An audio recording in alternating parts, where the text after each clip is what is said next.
নেতৃবৃন্দ যারা আছেন, আমি আমার বক্তব্য দীর্ঘায়িত করবো না। অনেক কথা হয়ে গেছে, আমাদের খেলার সময় নাই। এখন ফাইনাল খেলা খেলবো আমরা 1 তারিখে। এই খেলার জন্য প্রস্তুত নেন, দাবি আদায় করতে হবে। ফাইনাল খেলার জন্য প্রস্তুতি নেন। এখানে ষড়যন্ত্র হচ্ছে।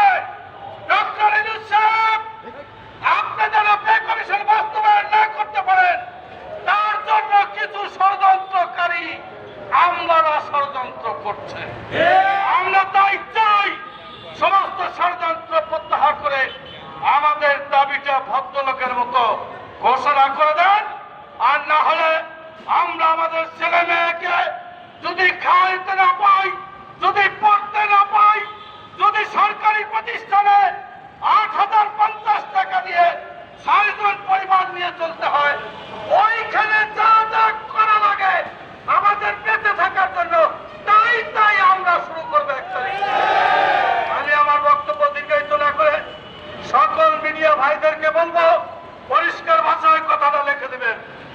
পরিষ্কার আপনাদের সহযোগিতায়, আপনাদের লেখনীর মাধ্যমে আমরা অতীতে অনেক সংগ্রাম, আন্দোলন, দাবি আদায় করেছি। আজকেও আপনাদের সহযোগিতা চাই। আপনাদের মাধ্যমে সরকারকে বুঝিয়ে দিন।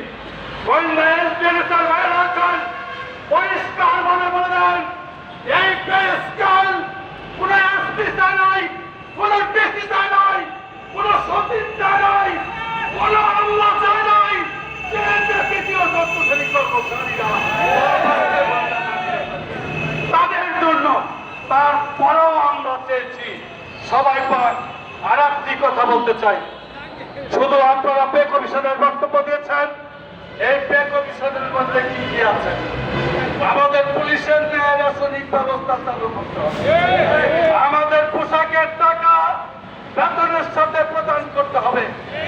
আউটসোর্সিং বাতিল করে রাজস্ব খাতের নিয়োগ প্রদান করতে হবে। সহ আমাদের অনেক দাবি আছে পে কমিশনের সাথে, সেগুলি অনেকে জানে না বলে নাই। আমরা সুপারিশ করেছি, সেগুলির বাস্তবায়ন চাই। আপনাদের সকলকে আন্তরিক ধন্যবাদ জানিয়ে, কষ্ট করে সাংবাদিক ভাইরা দীর্ঘ সময় আমাদের কথা শুনেছেন,